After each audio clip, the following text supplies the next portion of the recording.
আসসালামু আলাইকুম রহমতুল্লাহ। আলহামদুলিল্লাহ ওয়াহদা ওয়াসসালাতু ওয়াসসালামু আলা মান লা নাবিয়্যা বা'দ আম্মা বা'দ। প্রিয় দর্শক, পৃথিবীতে সব থেকে বড় পাপ, সব থেকে বড় অপরাধ আল্লাহ সুবহানাহু ওয়া তাআলার নিকট হচ্ছে আল্লাহর সাথে শরীকদার স্থাপন করা।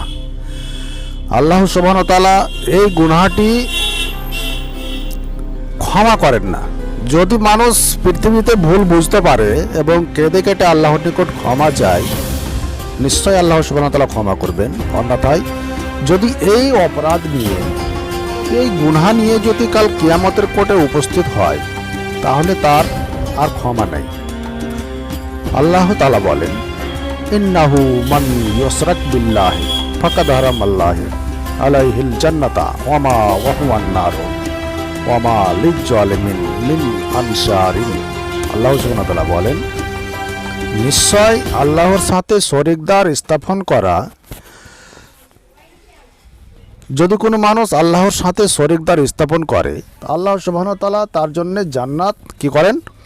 হারাম করে দেন, এবং তার বাসস্থান হচ্ছে জাহান্নাম।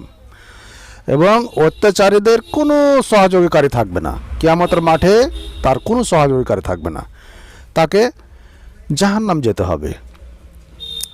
আব্দুল্লাহ ইবনে আমার ইবনুল আস রাদিয়াল্লাহু তাআলা আনহু বলেন, রাসূল সাল্লাল্লাহু আলাইহি ওয়াসাল্লাম ইরশাদ করেছেন যে কবিরা গুনাহ সমূহ হলো: 1. আল্লাহর সাথে শিরক করা, 2.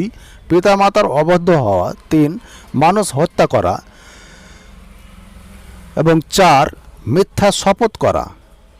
হাদিস বুখারী। কিন্তু আনাস রাদিয়াল্লাহু তাআলা আনহুর বর্ণনায় মিথ্যা শপথের বদলে মিথ্যা শাসক। প্রিয় দর্শক, তো এখানে রাসূল সাল্লাল্লাহু আলাইহি ওয়াসাল্লাম উল্লেখ করেছেন যে 1 নম্বরে সব থেকে বড় মহাপাপ হচ্ছে আল্লাহর সাথে শিরক করা। তো এই শিরকের মতো জঘন্য মানের পাপ আপনি কখনো করবেন না। এই পাপ থেকে বাঁচার চেষ্টা করবেন। ওয়া আখিরু দাওয়ানা আলহামদুলিল্লাহি রাব্বিল আলামিন।